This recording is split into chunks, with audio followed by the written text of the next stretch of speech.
जय हिंद मेरे प्यारे छात्रों। आज आप लोग को साइंस के मोस्ट वीवीआई ऑब्जेक्टिव क्वेश्चन 200 आप लोग को लेकर आए हैं। 2025 में मैट्रिक का फाइनल एग्जाम देने वाले हैं, तो बिल्कुल इस वीडियो को पूरा देखिए। 100% बिल्कुल लड़ने वाला ऑब्जेक्टिव क्वेश्चन है MVVI NCERT बुक का। चलिए एक बार विश्वास करके पूरा वीडियो देख लीजिए। करा कि किस दर्पण की फोकस दूरी ऋणात्मक होता है?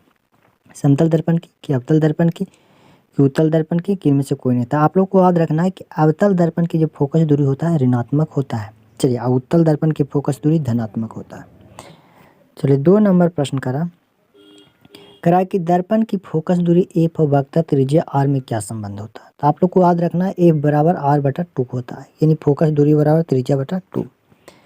3 नंबर प्रश्न करा है कि समान दृष्टि के लिए स्पष्ट दृष्टि की सबसे न्यूनतम दूरी कितना जो होना चाहिए? तो आप लोग को याद रखना 25 सेंटीमीटर होना चाहिए, यानी ऑप्शन बी बिल्कुल राइट आंसर हो जाएगा।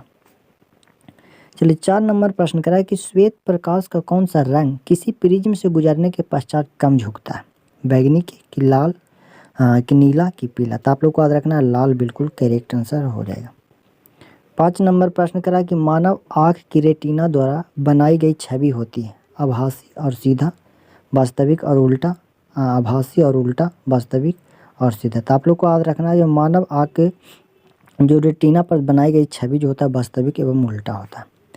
6 नंबर प्रश्न करा है कि आकाश का रंग नीला प्रतीत होता है, MVVI प्रश्न था। आप लोग को याद रखना प्रकाश के प्रकीर्णन के कारण।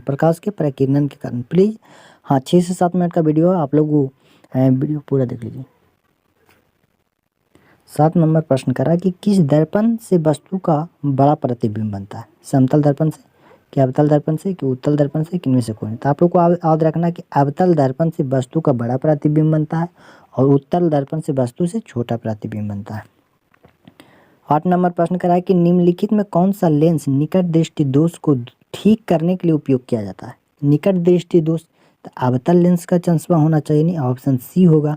दूर दृष्टि दोष अगर किसी व्यक्ति में हो गया है तो वह उत्तल लेंस का चश्मा का इस्तेमाल करेंगे। चलिए 9 नंबर प्रश्न कराया कि निम्नांकित में कौन उपकरण विद्युत धारा की उपस्थिति को दर्शाता है? विद्युत धारा की उपस्थिति को दर्शाने वाला को हम गैल्वेनोमीटर कहते हैं। चलिए ये तो MVVI प्रश्न है, हमेशा एग्जाम में पूछा जाता है कि दाएं हाथ के अंगूठे के नियम को किसने प्रतिपादित किया है? ये 10 नंबर प्रश्न आप लोग कमेंट करके जरूर बताइए।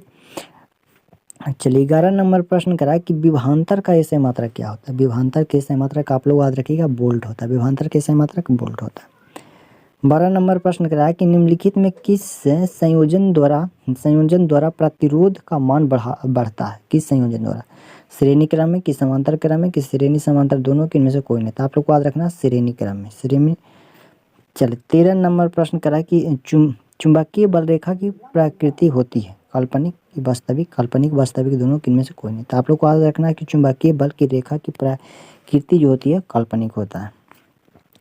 14 नंबर प्रश्न करा कि 1 किलोवाट घंटा किसके बराबर होता है? तो आप लोग को याद रखना है 3.6 गुना 10⁶ जूल के बराबर होता है। चलिए 15 नंबर प्रश्न करा कि नवीकरणीय ऊर्जा का स्रोत क्या है? नाभिकीय ऊर्जा, सौर ऊर्जा, कोयले से प्राप्त ऊर्जा के प्राकृतिक गैस से प्राप्त ऊर्जा? तो आप लोग को याद रखना है सौर ऊर्जा। 16 नंबर प्रश्न करा है कौन सा लेंस अपसारी लेंस कहा जाता है? अपसारी कह रहा है, तो आप लोग को याद रखना अवतल लेंस। चलिए 17 नंबर प्रश्न करा है कि प्रकाश का प्राथमिक वर्ण कौन सा है? लाल कि नीला कि हरा कि सभी? तो आप लोग को याद रखना सभी। वीडियो अच्छा लगे तो एक बार लाइक सब्सक्राइब जरूर कर लीजिए और वीडियो पूरा देखिए। करा कि निम्नलिखित में कौन नेत्र का रंगीन भाग होता है? कॉर्निया, पुतली, रेटिना या आइरिस? तो आप लोग को याद रखना आइरिस। मानव आँख के जो रंगीन भाग होता है वह आइरिस होता है।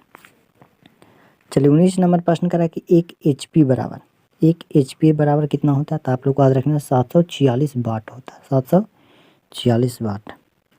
20 नंबर प्रश्न करा है कि विशालक शीशा यानी मैग्नीफाइंग ग्लास होता है अवतल लेंस कि उत्तल लेंस कि अवतल दर्पण कि उत्तल दर्पण? तो आप लोग को याद रखना अवतल लेंस होता है। 21 नंबर प्रश्न करा है कि जब किसी चालक तार से विद्युत धारा प्रवाहित होता है तो वह गतिशील कण जो होता है इलेक्ट्रॉन कहलाता है। क्या कहलाता है? इलेक्ट्रॉन। 22 नंबर प्रश्न करा है कि एम्पियर घंटा मात्रक है। एम्पियर घंटा किसका मात्रक है? तो आप लोग को याद रखना आवेश का ऐसा मात्रक है, आवेश। 23 नंबर प्रश्न करा है कि निम्नलिखित में कौन सा मात्रक वाट के बराबर है? तो आप लोग को याद रखना है जूल प्रति सेकेंड। चलिए 24 नंबर प्रश्न करा है कि विद्युत धारा के सही मात्रक क्या होता है, तो आप लोग कमेंट करके बताइए। विद्युत धारा के सही मात्रक एम्पियर होता है। 25 नंबर प्रश्न करा कि गैल्वेनो ग्लोबल वार्मिंग के लिए उत्तरदायी गैस कौन सा है, तो आप लोग को याद रखना CO2 कार्बन डाइऑक्साइड।